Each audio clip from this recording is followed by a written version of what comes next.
Welcome back to another broadcast from OBS Studios. I'm the Ecron writer, and I just couldn't resist doing this.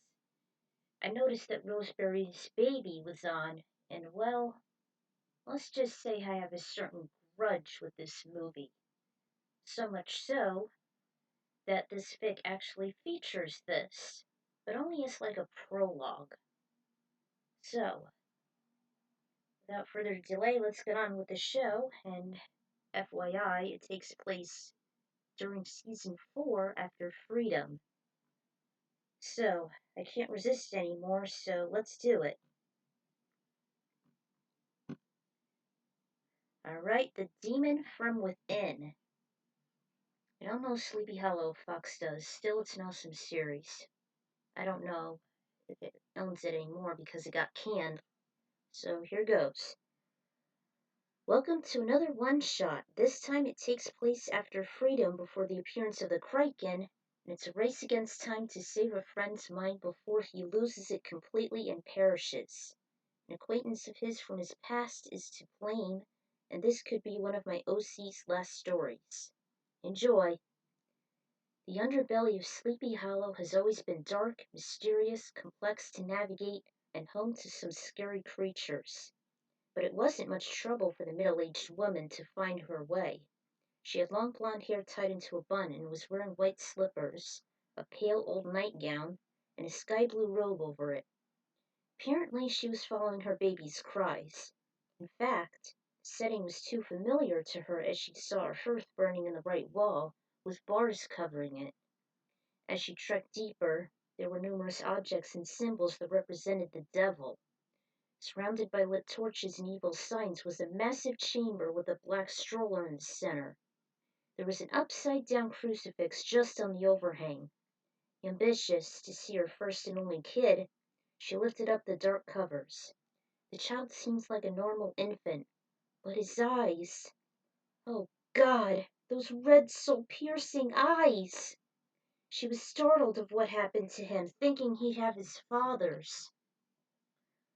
"Oh, it's not your husband, sweetheart," Minnie in a nasal voice said. She looked in her 60s, wore heavy makeup, and her clothes were old tatters. She had her gray hair tied back with a few pink thick hairpins. "No, these are his true father's eyes, Satan himself," Lara Louise with a southern accent, her buck teeth showing with every syllable. She wore big red glasses, a bright green and blue tied shirt, and messy brown hair. Everyone in the chamber cried in excitement. Guy, the husband, had short black hair brushed back and was dressed in a navy blue sweater and jeans. Minnie's beloved Roman Castevet was also in his 60s with short, thinning gray hair and wearing a red long sleeve. Guy and Roman explained she's the perfect specimen as they were too old to breed. They planned the birth and Dr. Saperstein tended. He was 6 feet tall, has thick, dark gray hair. His mustache and beard had the same shading. He was wearing a long white robe with numerous pockets. His advice was for Rose to give the baby a medicinal beverage with a secret rare ingredient known as tannis root. His power grows stronger than stronger. His reign lives longer than longer. Hail Adrian! He's the Antichrist. The year is won. He shall redeem the wicked, punish the innocent, and set ruins to the temples. Hail Adrian! Rose just kept hysterically breaking down. Would you quit it with your "oh God, your pleadings are futile"? God is dead! Everyone was cheering wildly. "Silence, Satanists!" cried a deep, commanding voice. Everyone went completely silent as they saw a brown-bearded man with his crossbow loaded and leading the pack. Ichabod was here. "Seize them! Stay where you are!" Jenny emerged from the crowd with her gun drawn. "You dare to give birth to the Antichrist and plague our world with the apocalypse? You've forgotten that the witnesses shall never allow such a calamity. How dare you speak to me with such blasphemy? We've well known about your plot, Roman, or should I say, Stephen Marcato." Every one of the Satanists grasped in disbelief. "You're wrong! His name is Roman Castevet!" The witness explained everything they discovered over the past few days. Molly dreamed of a warning. There's a typhoon which killed over 50 people in London, but the man was deluged. Rose was told by his black sailor to stay below decks. There was a deep, dark room with burning hearth on the right wall upon entry. Nicole was singing in tongues that she can't understand.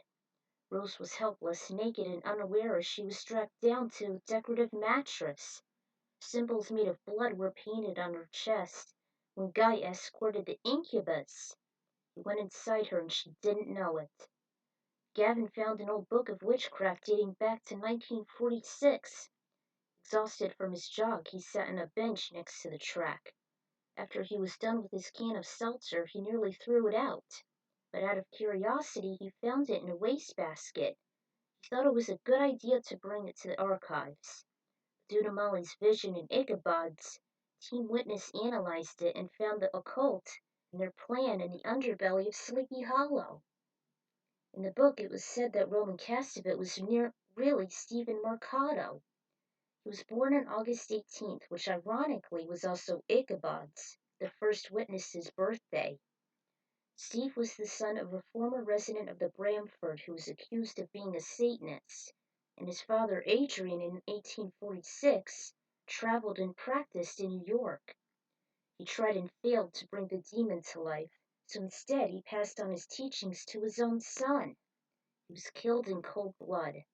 The birth of Satan's son was fed a rare herb known as tannis root. It was the fungus known as the devil's pepper. The tannis root was like a source of strength. "And you all must be a bunch of shitty demon hunters." "No! We are more than just petty devil hunters. We too hunt ghosts, witches, monsters, and those that worship and serve the forces of darkness. We are Team Witness, and it's our job to vanquish all evil in Sleepy Hollow and beyond." "Filthy vermin." His wife put two and two together. "You, you're planning to kill my baby?" "No, not kill. Exercise." Gavin took out a bag of salt from his belt and poured it all over the newborn demon, which wailed hysterically. Kind of like Dylan Rugrats. Suddenly Norman took out his pistol from his pocket and aimed at Gavin. Ichabod's son screamed his name, but as Mr. Castevet fired, the bullet ricocheted. "It's a force field, Stephen. I want you all to observe. The devil's trap." He was standing by the stroller as Stephen fired another shot, which had the same result. Then a third bullet bounced and hit Minnie Castevet straight into her forehead. Then a fight ensued as he charged Ichabod. Rose screamed in terror and the engineer Alex emerged and took hold of her. There, Gavin began a long incantation. Alex kept saying to her that it was for her own good. "I guess the apple doesn't fall too far from the tree."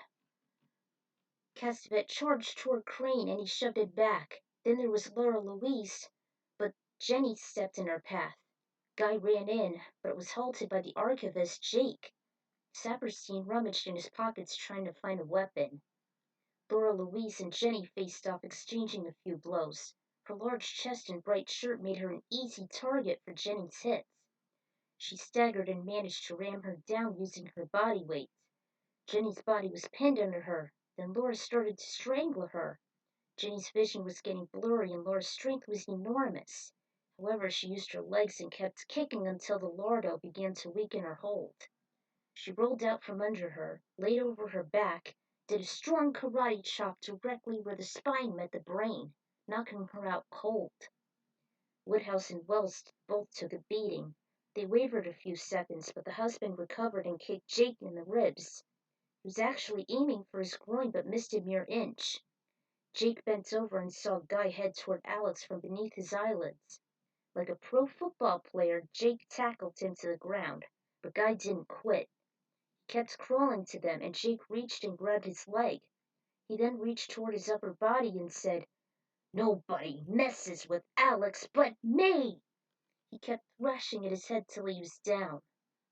After he stood up while breathing heavily, Alex commented, "I didn't know you had it in you." The dog came across something narrow and sharp, but Diana challenged him. "Hey!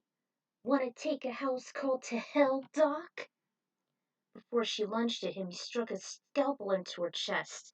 She held it in pain but retaliated as she quickly kicked him in the groin. He toppled over and she reached for a needle loaded with a sedative. She struck and injected it just below his heart. His lips turned blue, his face was pale. He was dead in mere seconds. Diana grabbed and poured the nearby wine glass onto the wound and immediately sealed it with a bandage. Castevet and Crane were the most battered as they were fighting the longest. Stephen punched him hard across the face and Ichabod grabbed his leg just as he was about to kick him. He used all his strength to toss him to the floor. They both faltered.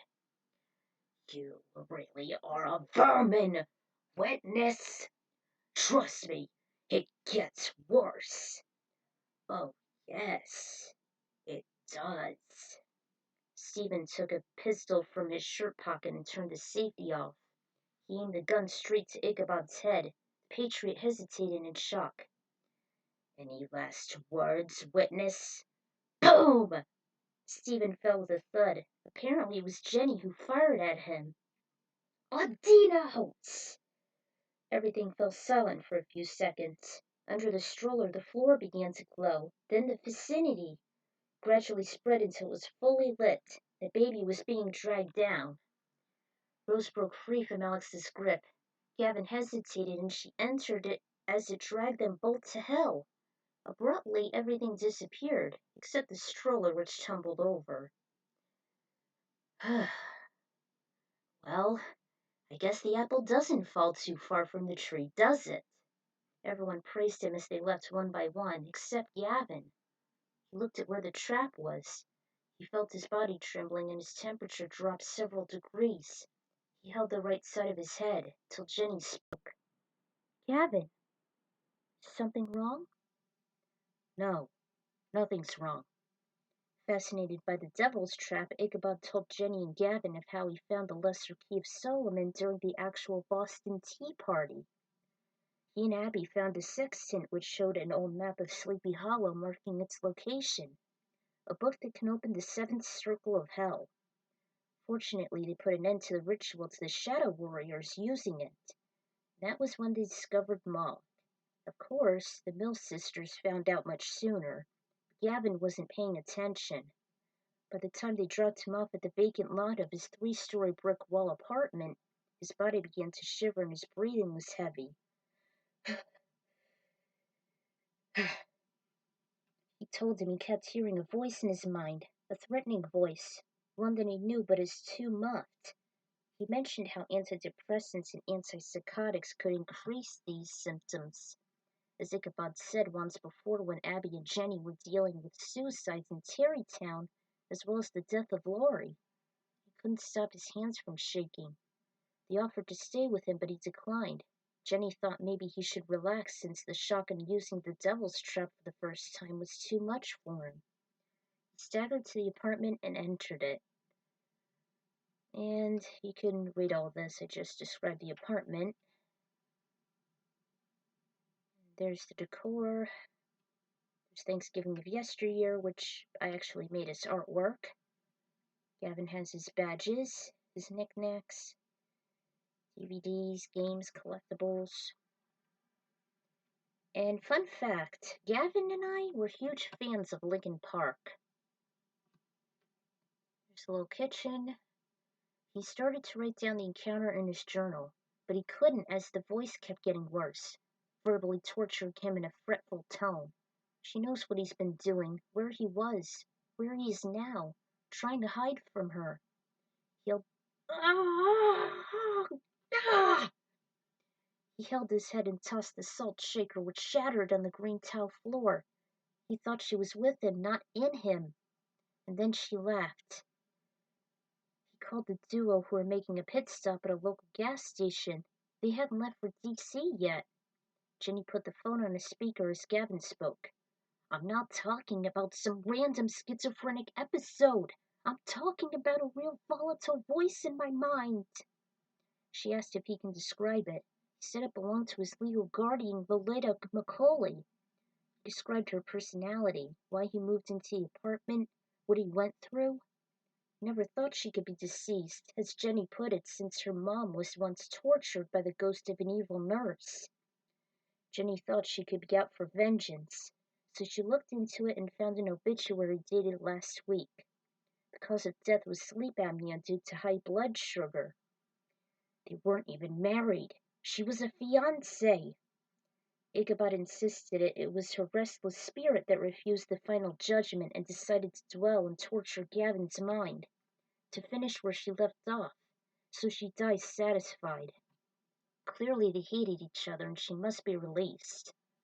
He decided to head back to Sleepy Hollow and look for info, the archives, and talk to Torgado if he's unsuccessful while Jenny watches Gavin, but he must hurry before he perishes.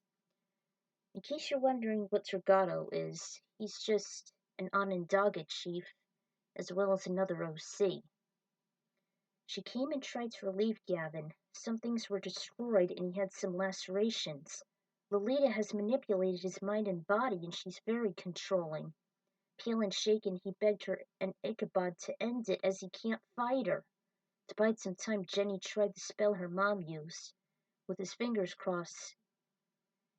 Ugh, I'm not very good at doing spells like this, but it's the same one from the episode Mama. Very powerful.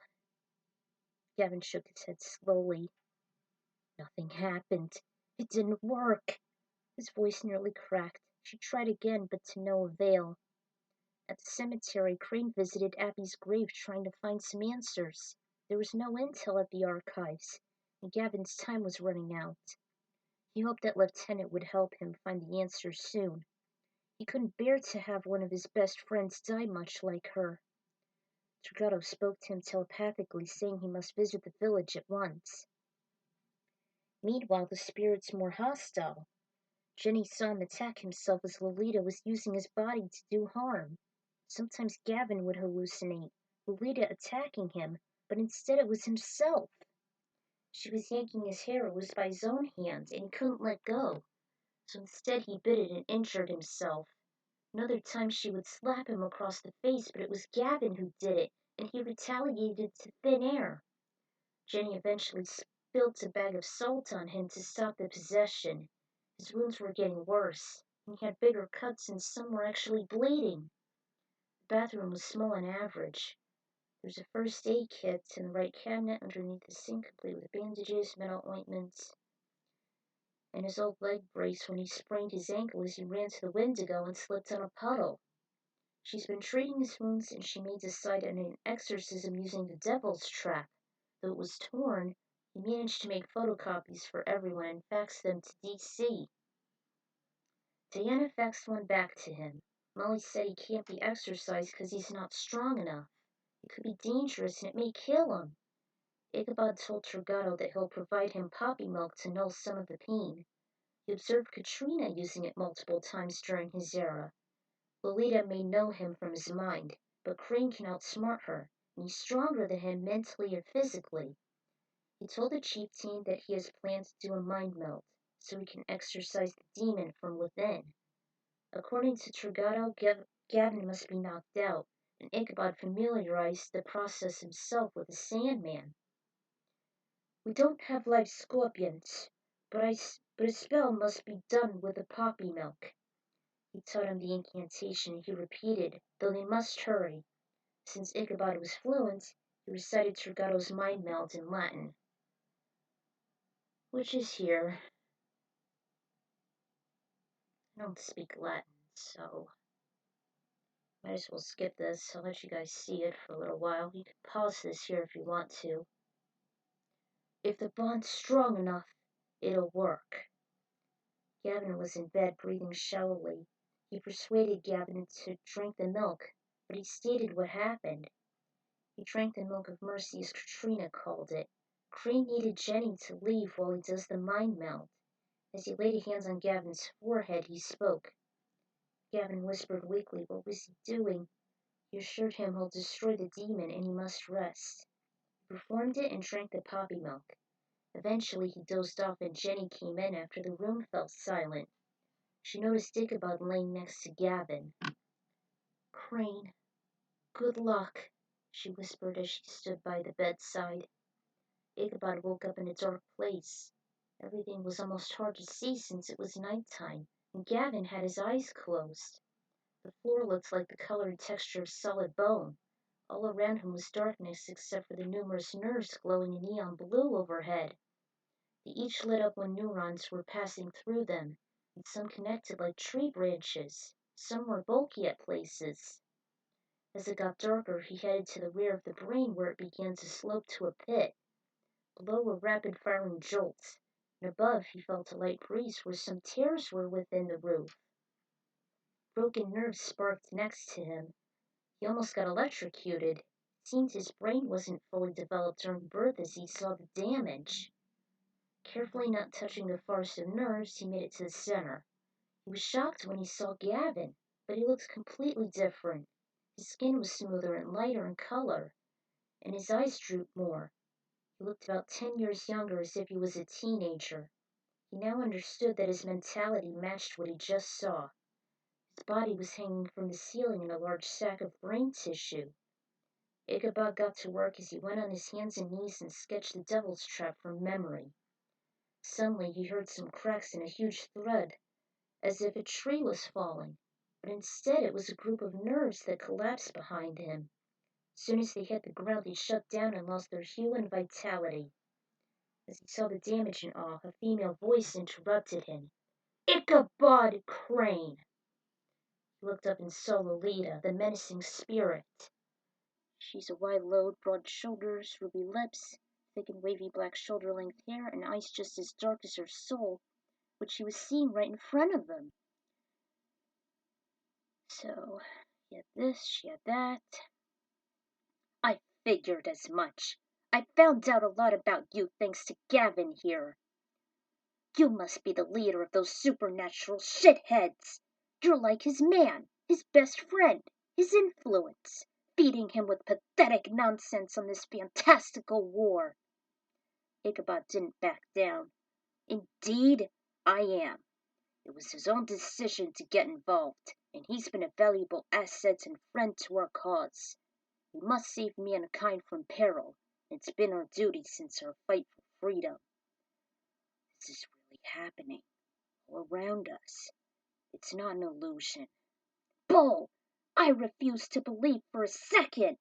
Gavin is a retard and should never have left and played in these childlike games. I forced him to grow up and become a better citizen, yet he blatantly disobeys and sticks to you like superglue. I'm tired of him the moment he stepped out that door late that night. He was dead to me.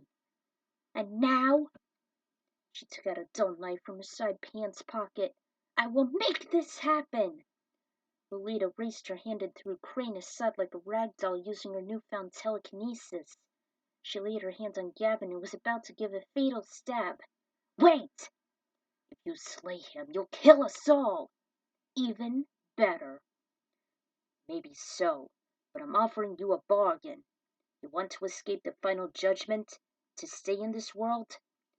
I understand your dark desire to force him into compliance, inflicting pain and misery, as well as your hatred to him.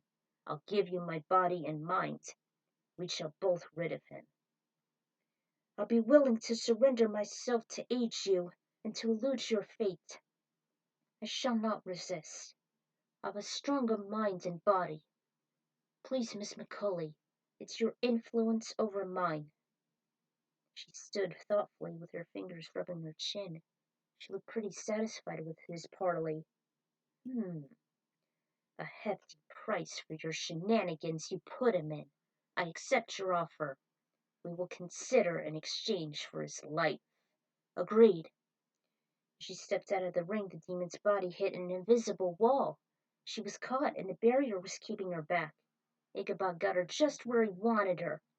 "What's this? You deceived me!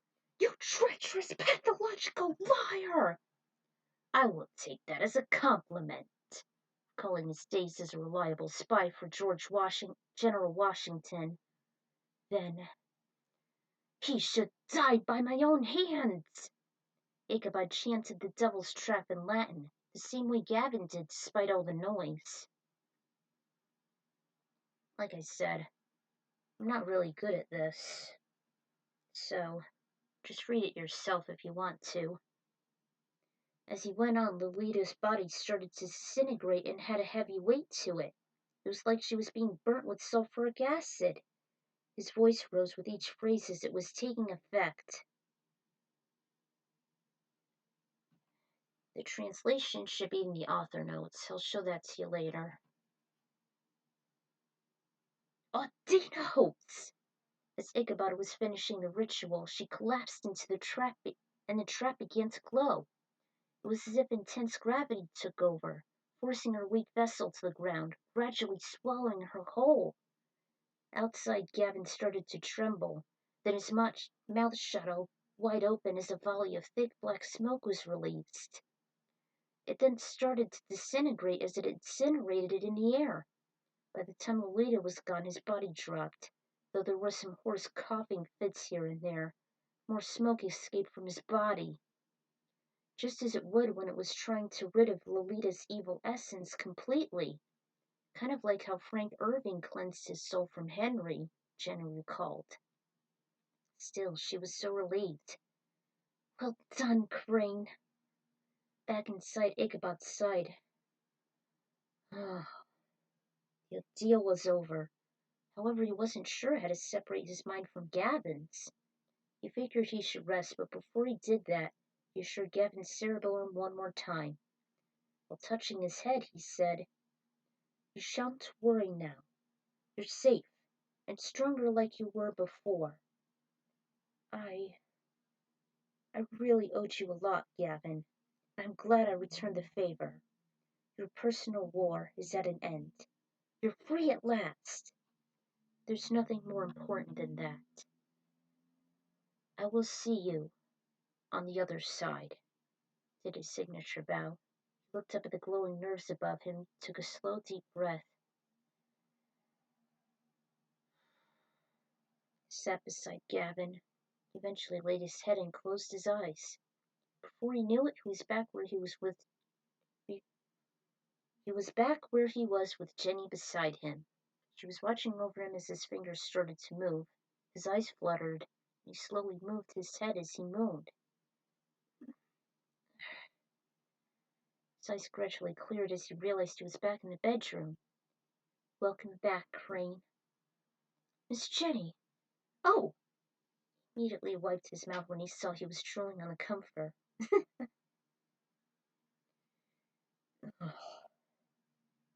Gavin really is quite a fighter. He's been coughing a lot after the dark fog exited his mouth. There was sweat coming from his forehead. He may need to sleep longer because of his weakened state. Yes, he's been through so much. I believe it's time he should get some shut-eye as well. I'll watch over him. Thanks, Crane. Let me know when Gavin's awake." "Oh, yes, I will." She left with a slight grin, knowing he's on the job. As long as he's there, Gavin will recover. The next morning, Ichabod was gathering simple ingredients to make a special breakfast. He was so good at improvising. Mostly he used chopped bananas, mixed nuts, and pancake mix. A jar of blueberry pomegranate syrup was waiting beside him as he added the contents in a non-sticking frying pan. By the time he made 2 batches, one for Gavin and another for himself, the sergeant began to stir. He set a plate down on the left side of drawers. He was relieved Gavin was finally awake, though his body was very sore. He could hardly open his eyes, but when he did, he knew it was his best friend greeting him. "Good morrow. You're awake at last." "Oh, Ichabod. I feel so weak. It hurts like hell. My forehead feels like it's been hammered by the blunt's end of a musket. I've been hit with something far worse." pointed to a loaded plate and had a glass of poppy milk beside it. Your breakfast is served. I can hardly move. Crane frowned as Gavin turned to face him. His expression was serious. Ichabod, I need to tell you something, but I'm afraid what it could mean if I do. What is it? Why I came here. He was 20 years old and he finished high school a couple years ago. Since then, his guardian became more relentless than she ever was. She was more controlling and many times abusive, always condescending him on everything, including his personal interests and his poor judgment. He started to get more and more agitated to the point when he no longer wanted to stay. It was almost like he was living with cabin fever as he was being cooped up more. He eventually got a part-time job, but the anxieties and pain were still present. Till one night he looked up apartments in the classifieds and decided eventually it was time.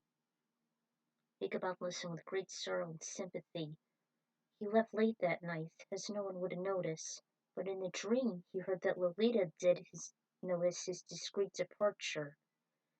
While he was settling in, he constantly feared he'd be found out and taken away, perhaps to Tarrytown if Lolita had the mind to it. It was threatened to him the most. The flat had hefty rent, but it was manageable. As he was moving in, he saw documentaries centered on the concept of Satan as well as his evolution. It was intriguing, especially when it described about the modern Satanists in the Church of the Unholy devoted to him. What really turned him on was the destructive ritual, a phase during the Black Mass that releases all of his or her negative emotions on a certain individual disguised as some voodoo dummy. He became fascinated with it, and that was when he had a very dark motive. Because of all the torture he dealt with over the years, he wanted to put aside some money so he could one day go to one, participate in the black arts, and plot revenge by doing it himself for real. If he had the resources and that malicious mindset, he would have been a completely different person. He would have had the strength to do it, and he'd have no fear while carrying out his anger and revenge.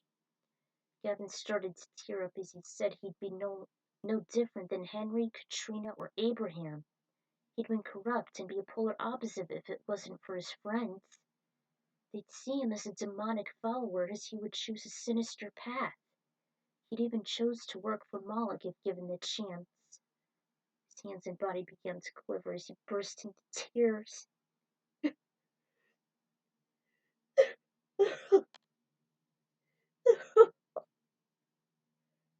They were like black drops coming from his eyes. Ichabod was shocked, yet still he admired his courage of going this deep into his heart. He tried to reassure him that he made the right choice, not them, even though he'd met them by chance and it seemed less important as he would spend more time with Team Witness. Still, he kept sobbing.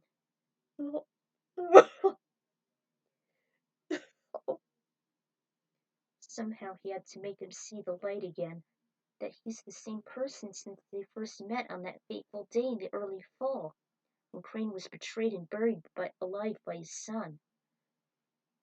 After a few moments, his face sobered, and he sang to him.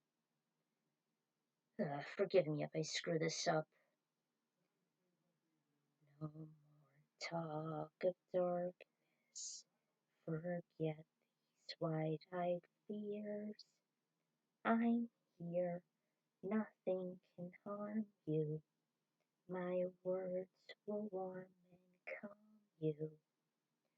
Let me be your freedom. Let daylight dry those tears. He wiped them. I'm here with you, beside you, to guard you and to guide you. Gavin chimed in. Say you love me every waking moment. Turn my head with talk of summertime. Say you will be with me now when always promise me that all you say is true. Gavin stood up and reached for his hand. That's all I ask of you. He spoke the last two words as if questioning him. He answered by putting a warm, soothing hand on his. Yes, I'll always be with you, Gavin. He gave him a weak smile and they managed to have a calming embrace until it was interrupted by a knock. Oh, I forgot. You have a visitor. Sure enough, it was, as Crane opened the door, letting in Molly and Diana. Gavin was so astonished to see them. They all talked of what transpired. They couldn't be more proud of him as Gavin prevented himself from using the black arts. They were grateful for it. Ichabod told Gavin he should rest and let his body heal for a few days, till there's any improvement. I hate lying in bed and dealing with all this pain while you guys will be out there fighting. What if there's danger? The history professor grinned as it reminded them when Gavin stayed with him while he was suffering from malaria, when he offered while Abby was working with the FBI, and how he worried of Pandora's next move. Give yourself some time. You'll be ready to fight again eventually. Relax and embrace these victories. Eventually they left. The apartment got more quieter so Gavin could rest more. He finally told Ichabod his greatest relief. You may not have witnessed the end of the American Revolution, but you did experience an end to a revolution, and you won. No, we witnessed this victory. We have won.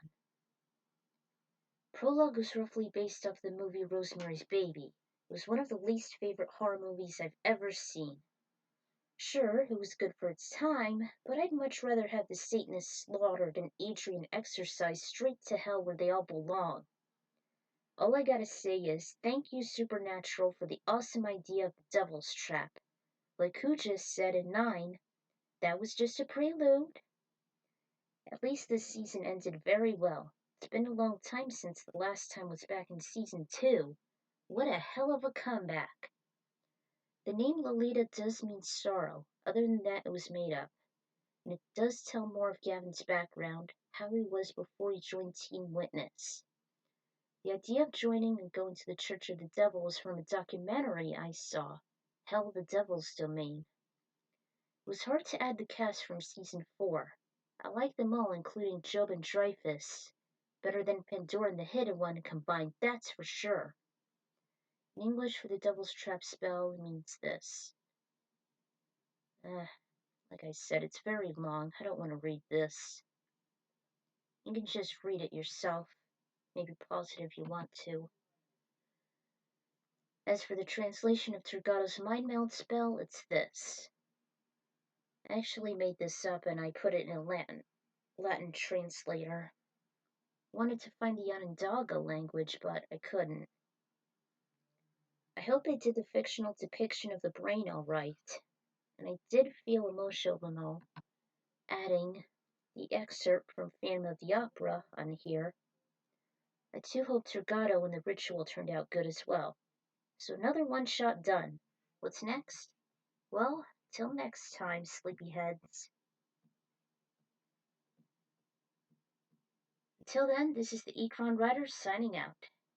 And again, I'm sorry that I butchered that song. So, ciao everyone.